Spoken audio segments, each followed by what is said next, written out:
Dear friend, UPSI का हम जो चैप्टर आज पढ़ने जा रहे हैं बहुत ही महत्वपूर्ण चैप्टर है। ये सिलेबस में तो नहीं लिखा है लेकिन क्वेश्चन पेपर में जरूर है, और वो है टॉपिक परमुटेशन एंड प्रोबेबिलिटी। समझ लीजिए, परमुटेशन, कॉम्बिनेशन एंड प्रोबेबिलिटी, ये दो चैप्टर ऐसे हैं जो मिसलिनियस के थ्रू आ जाते हैं और एक क्वेश्चन आपको डेफिनेटली मिलेगा। आप चाहे प्रीवियस ईयर के पेपर उठा के देखिए, और जब प्रीवियस ईयर के पेपर्स आप उठा के देखेंगे तो इस चैप्टर से मुलाकात जरूर होगी, परमुटेशन एंड कॉम्बिनेशन। और डिफरेंट वेज में ये चैप्टर बात करता है। तो हम लोगों को आज क्या करना है, इसको एटलीस्ट इतना पढ़ लेना है कि यदि क्वेश्चंस आ जाए तो हमारा एग्जाम में न रुके। ठीक है, तो देखिए इस तरीके से क्वेश्चंस को करने का तरीका क्या होता है। पहले इसमें पढ़ने से पहले कुछ इंपॉर्टेंट पॉइंट होते हैं, पहले उन पॉइंट्स को पढ़ लिया जाए। देखिए सम इंपॉर्टेंट पॉइंट पहले पढ़ लेते हैं, वो होता क्या है ये बात समझिएगा। देखिए इस चैप्टर को पढ़ने से पहले एक वैल्यू चीज आपको पता होना चाहिए, फैक्टोरियल एन लिखा गया है। इस तरीके से फैक्टोरियल एन लिखा जाता है, या इस तरीके का भी मतलब होता है फैक्टोरियल एन। ये कुछ और नहीं होता है, ये n n minus one comma ये होता है। यदि आप इसको लिखेंगे तो ये इस तरीके से ओपन होता चला जाएगा। ठीक है, तो यानी जब ये ओपन करेंगे तो ये यहाँ पे एक फैक्टोरियल ये आ जाएगा, फिर इसमें से n factorial n minus one common लेंगे, एन माइनस वन कॉमन लेंगे तो ये factorial n minus two and so on आएगा। इस तरीके से आता जाता है। ठीक है, दूसरी चीज, एक वैल्यू हमारी होती है, फॉर एग्जाम्पल इसको समझ लेते हैं। एग्जाम्पल के थ्रू यदि समझते हैं तो सपोज करिए हमसे कहा गया 5 का फैक्टोरियल है या 5 फैक्टोरियल का मान निकालिए। तो ये कुछ नहीं, 5 में से एक कम हुआ तो 4, फिर देख रहे हैं ये अगला क्या हो जाएगा 5, सॉरी यहाँ पे हो जाएगा ये कुछ इस तरीके से फैक्टोरियल 3। ठीक है, या इसको एक मिनट और अच्छे से कर देते हैं तो यहाँ फैक्टोरियल 4 कर लीजिए। अगले स्टेप में 4 कॉमन लिए तो फैक्टोरियल 3, एंड इसी तरीके से सो ऑन कब तक जाएगा, 5 गुणे 4 गुणे 3 गुणे 2 गुणे 1 तक, यानी जब तक कि लास्ट मान 1 आ जाए। ठीक है, तो जब आप लास्ट को मल्टीप्लाई करेंगे तो फैक्टोरियल 5 बराबर जो होगा 5 चौके 20, 20 यहाँ 60, 60 दूनी 120, यानी ये इसका मान आ जाएगा फैक्टोरियल 5 का।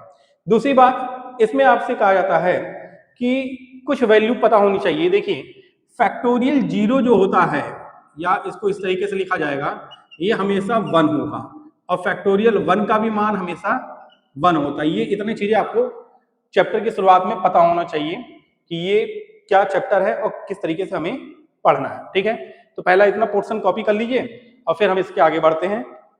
आपने अभी देखा कि हमने फैक्टोरियल n का मान निकाला, फैक्टोरियल 0 का मान निकाला, फैक्टोरियल 1 का मान निकाला। ये तो सब इंपॉर्टेंट पॉइंट की बात है, लेकिन हम जब चैप्टर पढ़ रहे हैं परमुटेशन एंड कॉम्बिनेशन, देखिए जितना अच्छा नाम है उसका उतना ही अच्छा मीनिंग है हिंदी में, क्रमचय व संचय। देखिए क्रमचय का मतलब होता है क्रमबद्ध करना। क्या करना, क्रमबद्ध करना। और क्रमबद्ध का मतलब क्या हुआ, अरेंजमेंट, यानी आप अरेंजमेंट कर रहे हैं किसमें, परमुटेशन में। ठीक, संचय का मतलब क्या होगा, संचय का मतलब होता है संचित करना, संचित करना, और संचित को बोला जाएगा कलेक्शन। यानी जो कॉम्बिनेशन है वो किसको रिप्रेजेंट कर रहा है, कलेक्शन। ठीक है, कलेक्शन कैसे होगा, आप इकट्ठा कैसे करते हैं, कहीं से चूज करते हैं यानी चुनते हैं। तो यानी ये पूरा प्रोसेस किसका है, चूज करने का, यानी चुनने का। यानी जब आप चुनना चालू करेंगे तब आप कॉम्बिनेशन करेंगे, और जब आप अरेंजमेंट यानी क्रमबद्ध करेंगे यानी व्यवस्थित करेंगे तो वो आपका क्रमचय, वो क्रमचय कहलाएगा। जितना हिंदी में क्लियर नाम उतना ही क्लियर उसकी मीनिंग। अब देखिए इस चैप्टर को पढ़ना कैसे है, ये बहुत इंपॉर्टेंट है। देखिए हर टीचर का पढ़ाने का तरीका अलग अलग होता है, लेकिन मैं पढ़ाता हूं बिल्कुल अलग तरीके से। हम पहले पढ़ेंगे परमुटेशन, और परमुटेशन में कुछ और नहीं पढ़ना, सिर्फ 5 थ्योरम पढ़नी है, 5 प्रमेय पढ़नी है। उन्हीं प्रमेय से सारे क्वेश्चंस लग जाएंगे, पूरी बुक लगा डालिए सारे लग जाएंगे। और क्रमचय में भी ऐसे ही सिर्फ 3 थ्योरम पढ़नी है, और यानी टोटल मिला के 8 थ्योरम, और 8 थ्योरम से पूरे के पूरे क्वेश्चंस आपके लग जाएंगे। बात समझ में आ रही है? तो हम आने वाले 1-2 दिन के लेक्चर में हम इस चैप्टर के सारी थ्योरम्स पढ़ेंगे और साथ में सारे क्वेश्चंस करेंगे। इस चैप्टर को मैं थोड़ा धीरे पढ़ाऊंगा। क्यों पढ़ाऊंगा? क्योंकि ये चैप्टर सिर्फ यूपीएसआई के लिए नहीं है, ये बहुत से बच्चों को कंफ्यूजन करता है किसके लिए, बैंकिंग के लिए, खासतौर से आईबीपीएस में बहुत ज्यादा पूछा जाता है, एसबीआई में बहुत ज्यादा पूछा जाएगा, एलआईसी में बहुत ज्यादा पूछा जाएगा, आरबीआई में बहुत ज्यादा पूछा जाएगा, यानी 100% एक दो क्वेश्चन आना कंफर्म है। यूपीएसआई में तो आएगा ही आएगा, ठीक है। तो हमारे इतने एग्जाम्स को जो चैप्टर कवर कर रहा हो उसको हम लोग बहुत तेज नहीं भगा सकते, उसको धीरे धीरे भगाएंगे और धीरे धीरे ही हम लोग कोर्स को कंप्लीट करेंगे, ठीक है। तो चलिए इसको हम लोग शुरुआत करते हैं थ्योरम नंबर 1 से। पहले इतना पोर्शन आप कॉपी कर लीजिए और फिर इसके बाद हम लोग आगे बढ़ते हैं। हमने कहा कि अब हम पढ़ने जा रहे हैं परमुटेशन, तो यहाँ हेडिंग डालेंगे पहले परमुटेशन को हम लोग देखने जा रहे हैं। परमुटेशन का मतलब क्या होता है, हमने बात किया किसी व्यक्ति या किसी ग्रुप के द्वारा हम एक क्रमबद्ध व्यवस्था कर रहे हैं, जो व्यवस्थित कर रहे हैं क्रमबद्ध तरीके से, वही क्या कहलाता है हमारा परमुटेशन। यानी पहली चीज अरेंजमेंट करेंगे, arrangement of things oblique person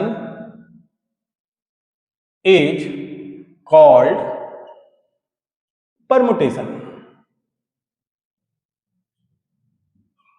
अर्थात हिंदी में लिखा जाए तो हिंदी में यह है क्रमचय, और क्रमचय को हम जब लिखेंगे तो क्रमचय जो कहता है किसी वस्तु अथवा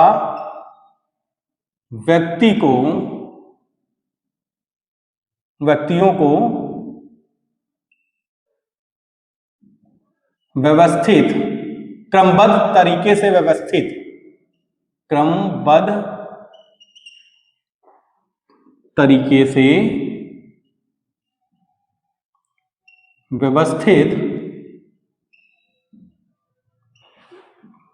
करने को क्रमचय कहा जाता है। ये आपका कहाँ जाता है, ये आपका परमुटेशन है, ठीक है। यानी हम किसी चीज को क्रमबद्ध कर रहे हैं। अब व्यवस्थित कैसे कर रहे हैं, फॉर एग्जाम्पल मैं उदाहरण समझाना चाहता हूं। सपोज करिए 5 लोग हैं, ए बी सी डी और ई, ठीक है। तो आप देखिए ये 5 लोग हैं और आपके पास कमरे कितने हैं, टोटल हैं 5। बात समझिएगा, ये 1 कमरा, 2 कमरा, 3 कमरा, 4 कमरा और 5। 1 कमरा, 2 कमरा, 3 कमरा, 4 कमरा, 5 कमरा, ठीक। अब बात समझिए, हमने क्या किया, इसी ऑर्डर में या तो बैठा दिया, ए भाई यहां बैठा दिए, बी भाई यहां बैठा दिए, सी भाई यहां बैठा दिए, डी भाई यहां बैठा दिए, या ई यहां बैठा दिए, ठीक। या देखा जाए तो ए को हम इसमें भी बैठा सकते थे, इसमें भी बैठा सकते थे, इसमें भी बैठा सकते थे, इसमें भी बैठा सकते थे और इसमें भी बैठा सकते थे। तो यदि एक को यहां बैठा दे तो बाकी 4 उसके हिसाब से अरेंज हो जाते, यदि ए को यहां बैठा दे तो बाकी 4 उसके हिसाब से अरेंजमेंट हो जाता।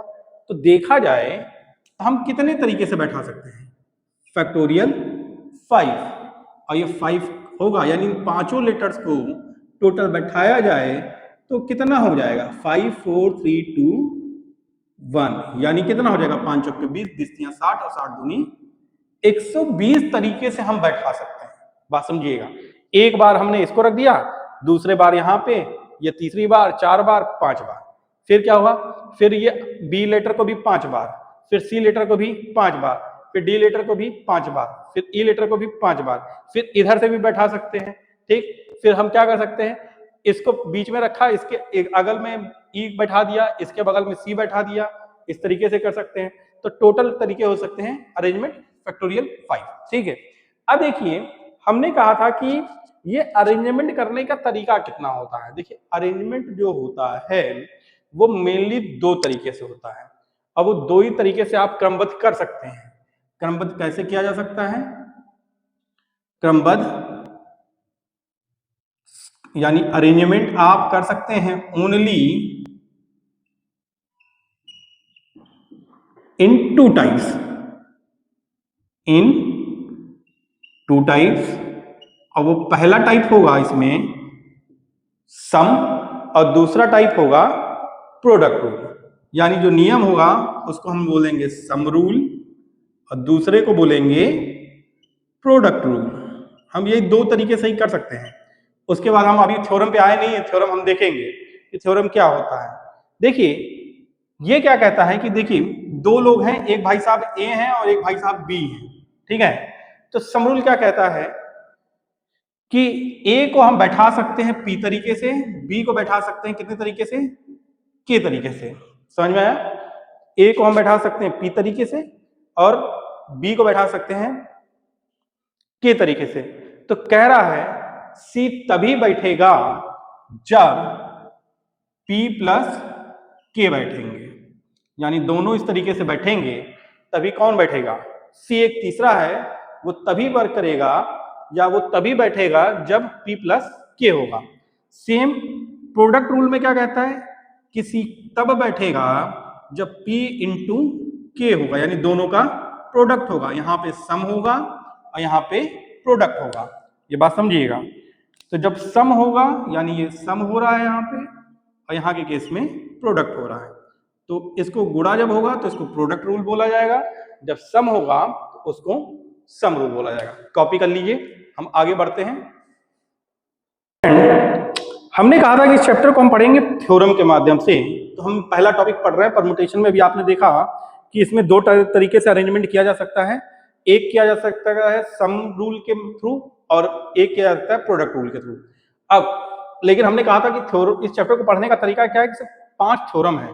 अब वो थ्योरम पढ़ लीजिए और उन हर थ्योरम से एक एक क्वेश्चन लगा लेते हैं, तो 10 टॉपिक होगा और 10 में पूरा परमुटेशन निपट जाएगा। ऐसे ही 3 टॉपिक है उसमें कॉम्बिनेशन में, तो 3 क्वेश्चन और लगा लेंगे तो 6 क्वेश्चन हो जाएंगे। तो टोटल में समझ लीजिए कि आपका पूरा परमुटेशन एंड कॉम्बिनेशन कंप्लीट है। तो चलिए हेडिंग होगी इसकी, जो अगली हेडिंग हम डाल रहे हैं उसमें है थ्योरम्स ऑफ, यानी प्रमेय, theorems of permutation,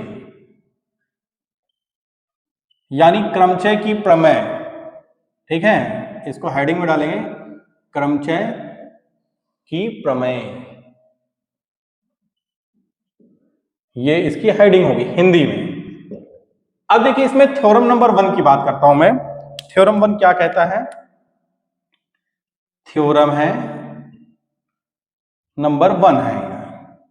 theorem number 1 पहले देखेंगे, उससे रिलेटेड एक क्वेश्चन यही नीचे कर लेंगे बाद में। ठीक है, देखिए थ्योरम कहती है एन डिफरेंट थिंग्स है, एन डिफरेंट यानी एन विभिन्न प्रकार की वस्तुएं हैं, थिंग्स का मतलब वस्तुएं हो गई, जिनको आर डिफरेंट वे से हम अरेंज कर सकते हैं। डिफरेंट वेज तरीके से हम अरेंज कर सकते हैं। अरेंज करेंगे तब नंबर ऑफ अरेंजमेंट क्या होगा? N p r. और ये होता किसके बराबर है? इसको लिखा जाता है factorial n upon factorial n minus r. R क्या है? डिफरेंट वे से, आर डिफरेंट जितने तरीके से हम क्या कर सकते हैं, बैठा सकते हैं। ठीक है, अन क्या है? कितने, सपोज करो 10 वस्तुएं हैं, 10 वस्तुओं को यदि हम 8 तरीके से बैठा रहे हैं तो हमारा अरेंजमेंट कितना हो जाएगा? 10p8 हो जाएगा, यानी फैक्टोरियल 10 अपॉन फैक्टोरियल 10 माइनस 8, और ये हो जाएगा 10 अपॉन फैक्टोरियल 2, ये हो जाएगा। ठीक है, इस तरीके से हम कर सकते हैं। तो ये हो गया पहला। चलिए इसको पहले नोट करिए और इस पे हम लोग जो एक क्वेश्चन देखते हैं। जैसे आपने देखा कि हमने ये थ्योरम पढ़ी, अब उससे संबंधित एक क्वेश्चन कैसा आता है एग्जाम में वो देखना जरूरी था। देखिए लिखा है यदि 7, 3, 5, 6, 2, 1 अंकों में से 3 अंकों को की कितनी संख्या बनाई जा सकती है कि जिसमें से किसी भी संख्या की पुनरावृत्ति ना हो। तो देखिए होना क्या है, अब एक बात सोचिए, संख्या कितनी? 1, 2, 3, 4, 5, 6, 6 अंक है, यानी n बराबर क्या है? 6। अब आपके पास कमरे हैं ये 3, बात समझिएगा, 1 कमरा, 2 कमरा और 3 कमरा। ये 3 कमरे में चाहे आप पहले कमरे में 7 को बैठा दीजिए, दूसरे में 3 बैठा दीजिए, 5 को बैठा दीजिए, चाहे 3 को बैठा दीजिए पहले में, फिर 5 बैठा दीजिए, 6 बैठा दीजिए।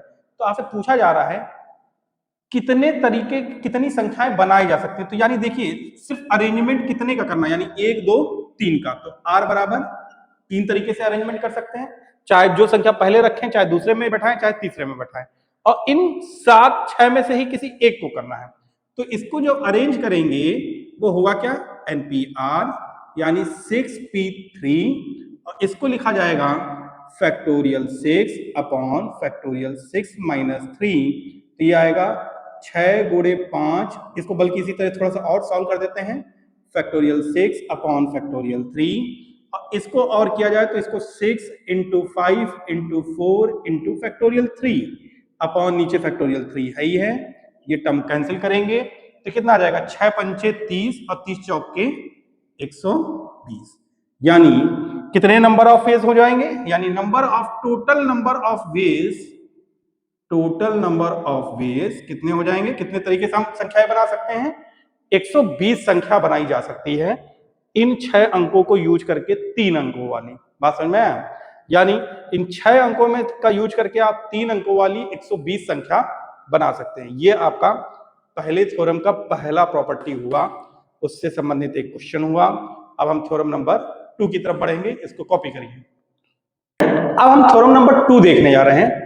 देखिए total number of things theorem number 2 में मान लिया कि n थिंग्स हैं, उसमें से p थिंग्स जो हैं एक तरीके की हैं, सिमिलर है, ठीक है, सिमिलर टाइप की है, और दूसरी भी सिमिलर है और उनकी संख्या है q है। तब पूछेगा टोटल नंबर ऑफ वेज कितने तरीके से उसको अरेंज किया जाता है, यानी मैंने कहा ना कि परम्यूटेशन का मतलब होता है नंबर ऑफ अरेंजमेंट यानी नंबर ऑफ वेज, तो वो होगा factorial n upon factorial p upon into factorial q, यानी इतने तरीके से कब, जहां p और q क्या है, सिमिलर है, सिमिलर टाइप के हैं। मतलब फॉर एग्जांपल उदाहरण देख लेते हैं। उदाहरण कुछ इस तरीके से कह रहा है क्वेश्चन में, सक्सेस शब्द का उपयोग करके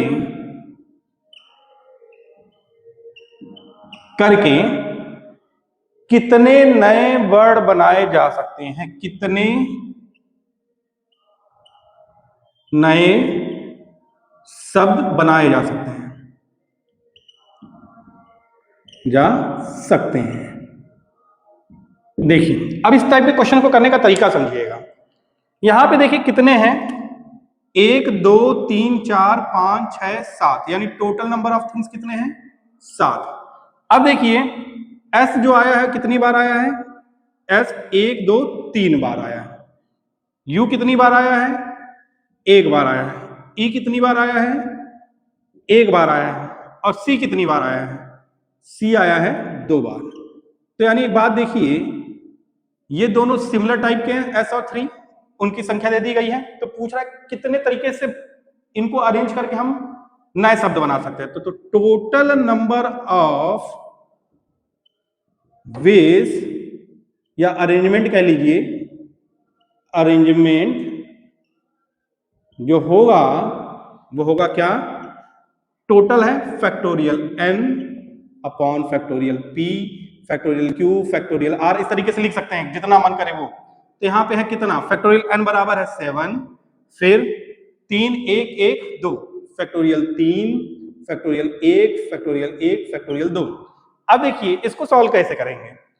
फैक्टोरियल 1 का मान आपको पता है कि ये होता है 1, ठीक है, तो 7 को लिखा 7 6 5 4 3 2 1, और 3 फैक्टोरियल 3 को लिखा 3 गुणे 2 गुणे 1, फिर 1 का तो 1 ही आएगा, 1 का 1 ही आएगा, फिर 2 का 2 और 1 आया। ये पूरी वैल्यू आ रही किसकी, factorial 7 upon factorial 3 comma factorial 1 and factorial 2, comma नहीं है, सब मल्टीप्लाई है।